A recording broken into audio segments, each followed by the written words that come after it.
Please, please. Yeah.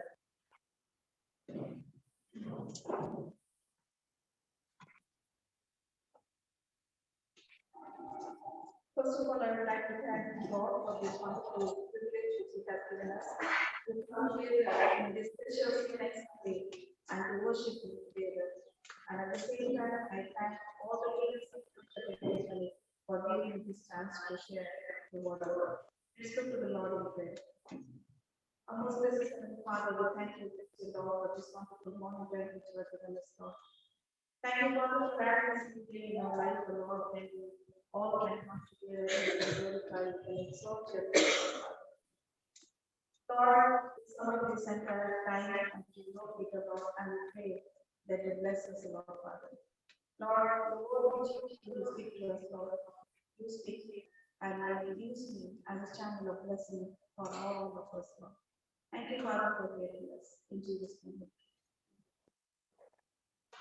As our honorable Bishop, Reverend S.K. Ramdan, he has already said that we all are observing this Sunday as CNI Sunday. And the vision of the Church of North India has already mentioned that unity, service, and witness. And when we are going to hear from the Word of God, I just try to bring the concept or what is it exactly means, unity, service, and witness. The first passage which was read before us is taken from the Jeremiah chapter 23, verses from 1 to 8. If you see Jeremiah chapter 23, verse 1, it starts with a word, "Woe to the shepherds who destroy and scatter the sheep of my pasture." Woe. It's not a very healthy word, so we can't say that it is used in a positive way, but it's a kind of warning. It's a kind of used by Jeremiah with an ominous tone, or it's an unpromising tone.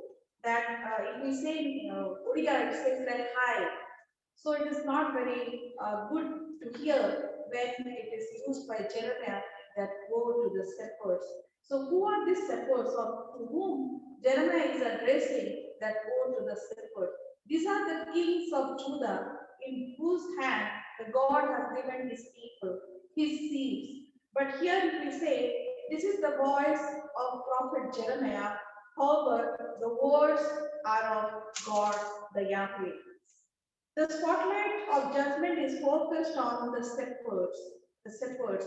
Here, the main emphasis is given to the shepherds, and they were the kings of Judah. As I said, there are many kings who ruled the people of Judah.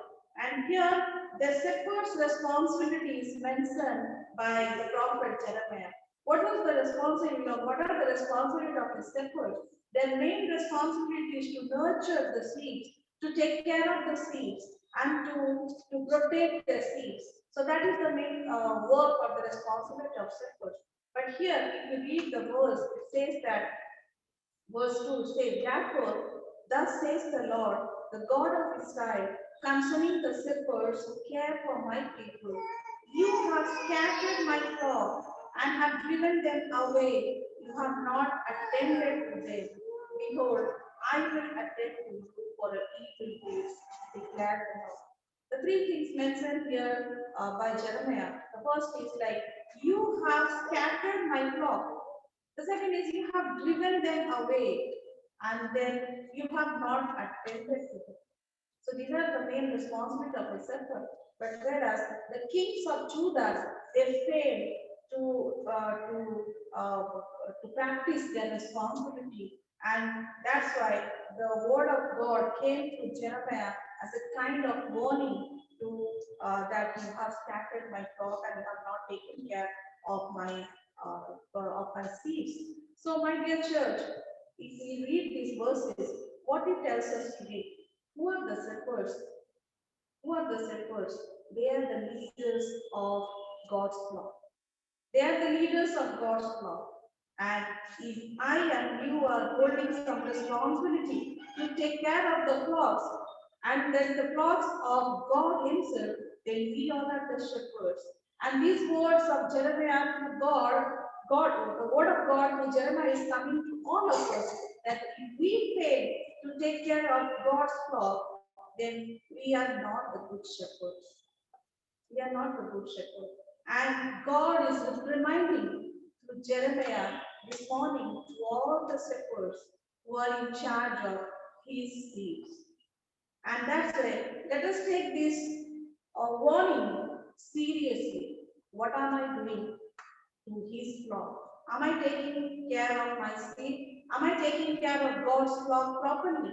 Or if I fail to do that, this morning God's word is challenging us to wake up and take care of his sheep. Because the verse 1 says, the sheep of my pasture, they are not our sheep. They are the sheep of my pasture. That means God's sheep. And we are just given the responsibility to take care of them, to protect them, to defend them, and to nurture them. And if we are not able to do that, then to some extent we also fail in our responsibility. Ezekiel chapter 34 writes about the leaders of Israel as shepherds and of God as the good shepherd. Many of us today do not have knowledge of responsibility that God has given us. We all want to be the shepherds, but we don't want to take care of the sheep. We all want to be the leaders, but we don't want to take care of the sheep. And some extent, if we are the leaders, if we are the shepherds, taking care of the church, taking care of the flocks, to some extent we fail to take care of the responsibility God has given us. Verse 5 and 6 writes about a righteous branch. If we read the next verses, it says that, behold, the days are coming, declares the Lord, when I will raise up for David a righteous branch, and he shall reign as king and deal wisely, and shall execute justice and righteousness in the land. So,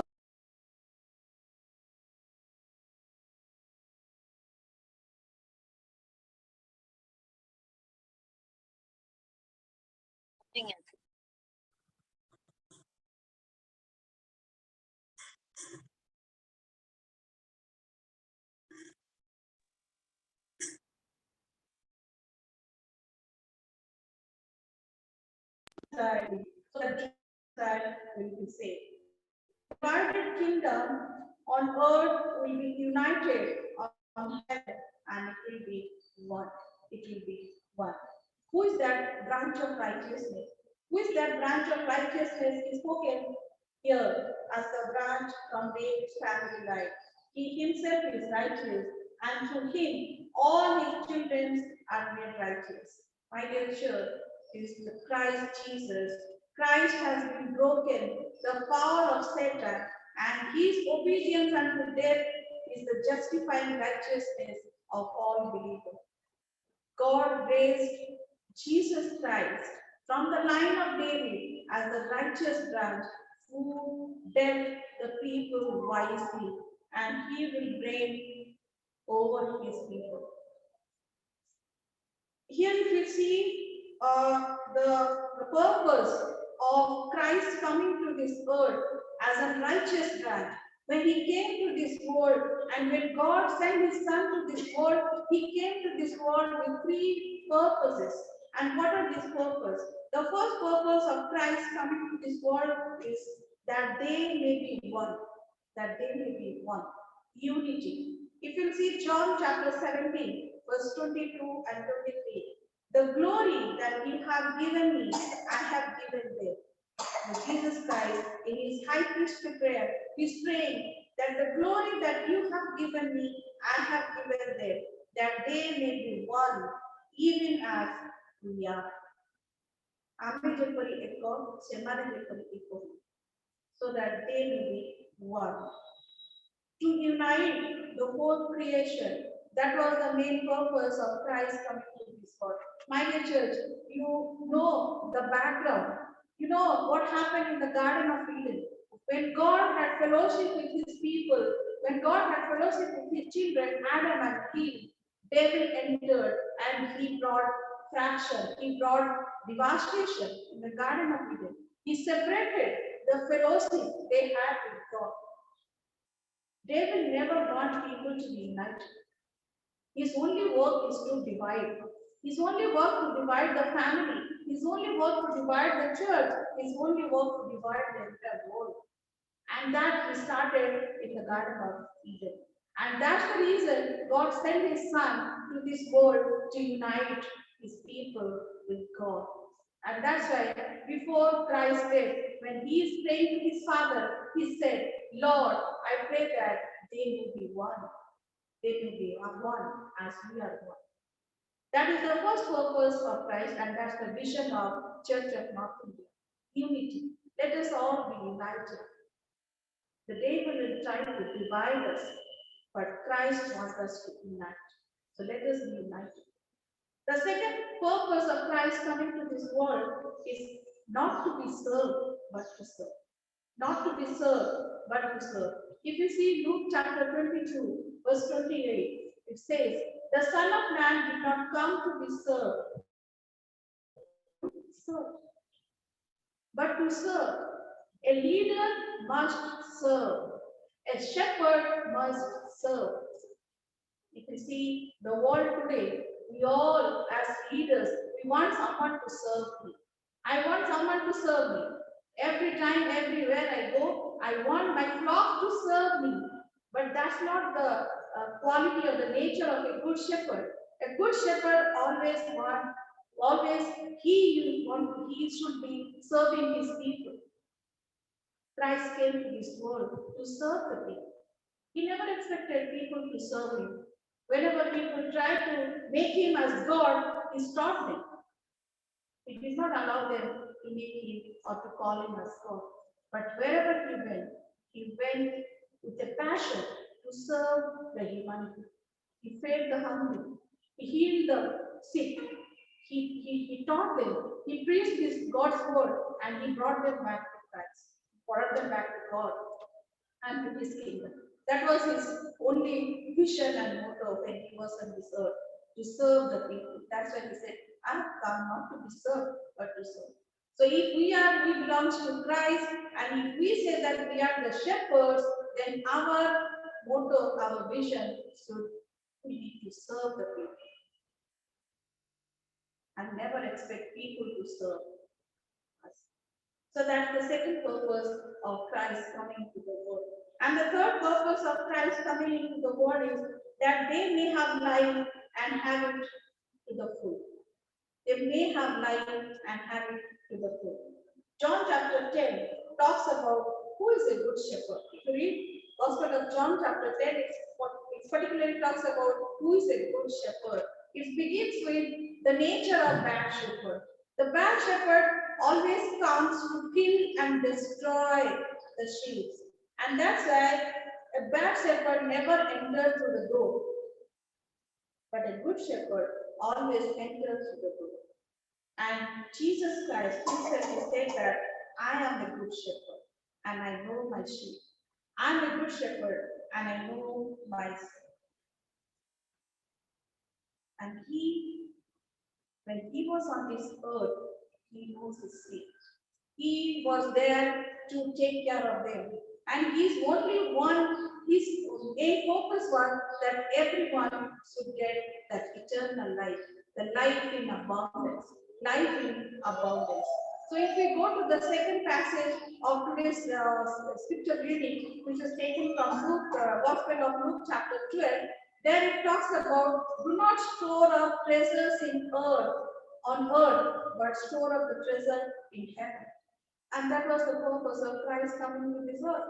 He was always expecting people to save or store treasures on heaven, not on earth. But my dear church, what are we doing today? We are so busy in storing the treasures on earth, which is not eternal, which will be destroyed, which will not be with us always. But the treasure which is mentioned in Gospel of Luke chapter 12, it is the treasure we have to store in heaven. That's the eternal life. We have to think for that.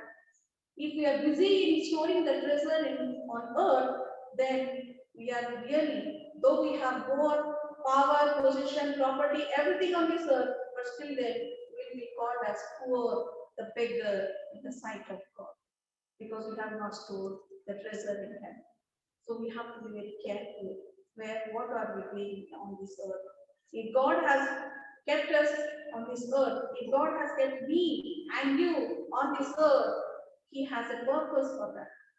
He wants us to be the good shepherd, to take care of His people, not to destroy them, not to harm them, not to kill them, but to save their life and to bring them to the fold of Christ, to help them to enter into the kingdom of God.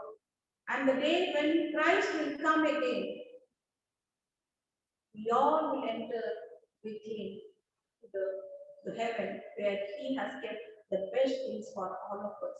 So till that time, we have to wait patiently. Till that time, we have to check ourselves. We have to evaluate ourselves. What am I doing here? Why God has kept me on this earth? What is my responsibility in my church? What is my responsibility in my family? And what am I doing? Am I preparing my children for God? Am I preparing my church to meet God on that particular day? Or I'm still, as a shepherd, trying to destroy His people and His church? May the Lord bless us and may He help us to understand the purpose of Christ coming to this earth.